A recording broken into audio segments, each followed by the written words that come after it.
Hi, I'm John Stockdale. Welcome back to Guitar Explorer. Today we're working on triads again, but we're going to look at the primary major and the primary minor in the key of C.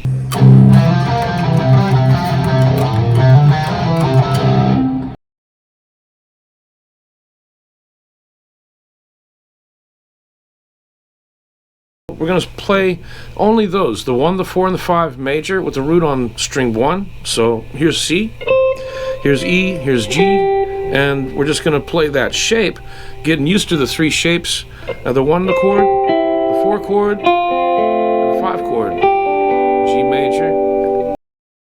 Let's go to the relative minor of C major, which is A minor, root on the first string, and we'll play the 3 primary minor triads, A minor, D minor, E minor.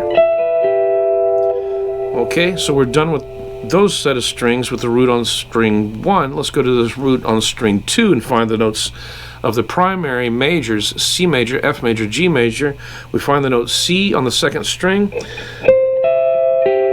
and then we've got our C major triad in second inversion, being that the root is on string 2 and the third is on string 1, the 5th is in the bass, and so that means that we're in second inversion. So C major, F major, G major all have the exact same shape. Usually those 3 you can write a lot of music with, just going back and forth between those 3 majors. The relative minor, we have A minor. The root on the second string is on the 10th fret, and we're again in second inversion with our minor triads as well. The 6th chord, A minor, the 2 chord, D minor, and the 3 chord, E minor. Now let's put the root on string 3 for our primary major, C major chord, root position. There's our third, and our stacked thirds bring us to our 5th on the 3rd fret of string 1. C major, F major, G major. The relative to C major is A minor. We're finding the note A on the 3rd string, which is the 14th fret. I'm going to avoid the open strings, and so that means that I'm playing up here in 12th position. Root position A minor, the 6th chord, and then we go to D minor, and then E minor.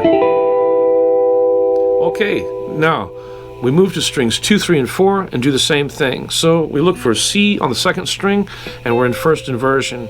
The 1 chord looks like this, and so we're going to keep the same shape for our 4 chord, F major, and G major. And then we find the note A on the 2nd string.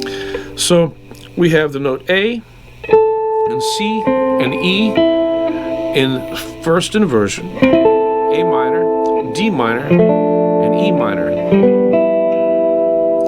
Then we go with the same strings, so finding the note C on the 3rd string's 5th fret, we've got a nice bar chord with our first finger, our C major chord with a root on string 3, F major, G major. Okay, now let's find the note A on the 3rd string, and we're in second inversion with the 5th in the bass. A minor, D minor, E minor's up a whole step. So all of these, the 4 and the 5 chord, are always a whole step away, the same shape. Let's now put the note C on the D string, and we would finish strings 2, 3, and 4 studying our primary major and primary minor triads only, excluding the 7 chord, the diminished. C major in root position, our 4 chord F major, and our 5 chord a whole step higher, G major. Now let's move to strings 3, 4, and 5. We start with the root C on the 3rd string. So we have in first inversion, C major, and then we go to F major, and then G major. Okay, let's move to the note C on the D string, and we're in second inversion. So we have C major, and then we have F major, and then we have G major a whole step higher. And now we go to the A string, string 5, and we have a C major triad, F major triad, and G major triad. All right.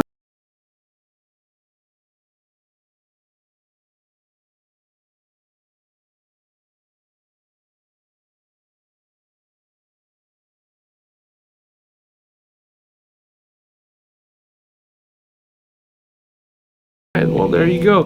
Thanks for joining me again on this glorious day to be alive. And yeah, so I'll see you on our next journey.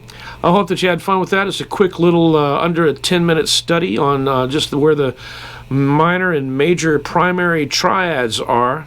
Try to get that down to a shorter amount of time. So I'll see you next time. Have a good day.